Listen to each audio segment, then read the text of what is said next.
Media వారికి, ఇక్కడికి వచ్చిన గెస్ట్లకి, మీ అందరికీ చాలా థ్యాంక్స్ అండి.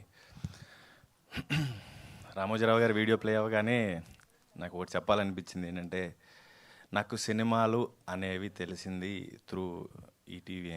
చిన్నప్పుడు 9:30కో 9కో సినిమాలు వేసేవాళ్ళు. ఆ సినిమాలు చూడడానికి పక్కింట్లో టీవీలో వాళ్ళు ఏం చెప్పినా, పని చెప్పినా వినేవాడిని. సో మొక్కజొన్నలు అలా, కొత్తిమీర కట్టలు కట్టాలా, వాళ్ళు ఏం చెప్తే అది చేస్తేనే సినిమా చూడనిస్తారు. అలా టీవీలు చూడడం, రేపు వెళ్ళి స్కూల్లో వెళ్ళి దాని గురించి డిస్కస్ చేయడం, రాత్రి సినిమా చూసాము ఇలా ఉండింది అని. అలా నాకు సినిమాలు పరిచయం. అండ్ ఈరోజు ఈటీవీ విన్కి నేను ఒకసారి సారీ కూడా చెప్పాలి. ఇక్కడే ఉన్నాడు అనురాగ్, ఇక్కడే ఉన్నాడు. వీరాంజనేయులు విహారయాత్ర తీసుకొచ్చినప్పుడు కొత్త ఓటీటీ ఏం చేస్తారో, ఎక్స్క్లూజివ్ ఓటీటీ అంటున్నారు, ఎందుకులే బ్రో థియేట్రికల్ ఫిల్మ్ చేద్దామని. అది చెప్పడానికి ఓన్లీ రీజన్ ఏంటంటే, నాకు తెలిసిన సినిమా నేను వచ్చినప్పుడు ఏంటంటే ఇలా స్క్రీన్ మీద సినిమా ఉంటేనే సినిమా అనుకునే మైండ్ సెట్ అప్పుడు. సో అలా నేను అనురాగ్తో అప్పుడు వీరాంజనేయులు చేయలేకపోయాను. ఈరోజు నా లైనప్ చూసుకుంటూ ఉంటే నా నెక్స్ట్ సినిమా ఈటీవీ విన్ నుంచి వస్తోంది, ధైర్యంగా ఉండొచ్చు. అండ్ ఆల్రెడీ వాళ్ళు ఏదైతే ఇమేజ్ క్రియేట్ చేశారో ఈటీవీ సినిమా, ఒకప్పుడు శ్రీమతి అనిత ప్రజెంట్స్ అని, సుమంత్ ఆర్ట్ ప్రొడక్షన్స్ అని ఒకటి బ్యానర్ లోగో పడగానే ఒక ఎక్స్పెక్టేషన్ ఉండేది. అలాగా ఈటీవీ విన్ ఎమర్జ్ అయింది. And hats off, inspiring journey లాగా అనిపిస్తుంది షార్ట్ పీరియడ్లోనే.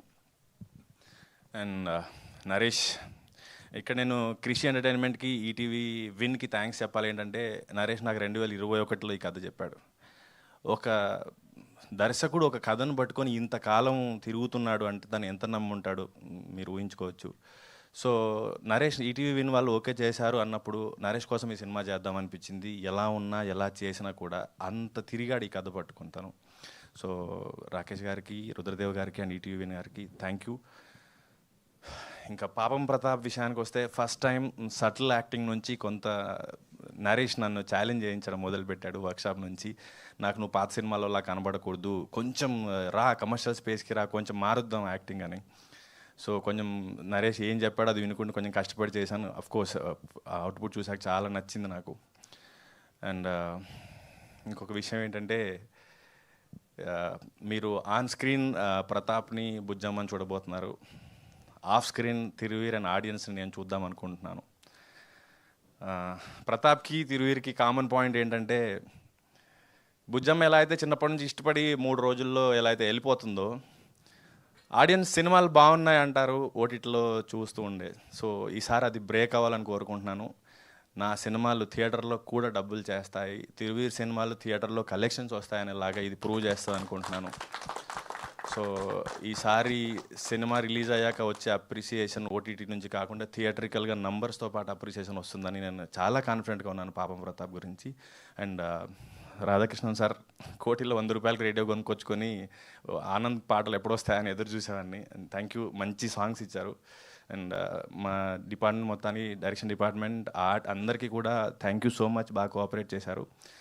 April 17th మీకు యాక్చువల్గా మీరు చూసిన టీజర్ ఏదైతే ఉందో, ఇందులో more than Pratap and Bujjamma నేను ఎంజాయ్.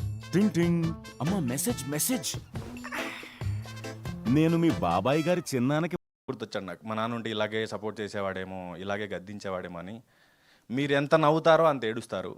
ఈ సినిమా కంప్లీట్ మీ ఫ్యామిలీ మొత్తం కూర్చుని చిన్నపిల్లలతో సహా తీసుకెళ్ళి చూసే సినిమా. ఎక్కడ అసభ్యకరంగా కానీ అభ్యంతరకరంగానే ఉండదు.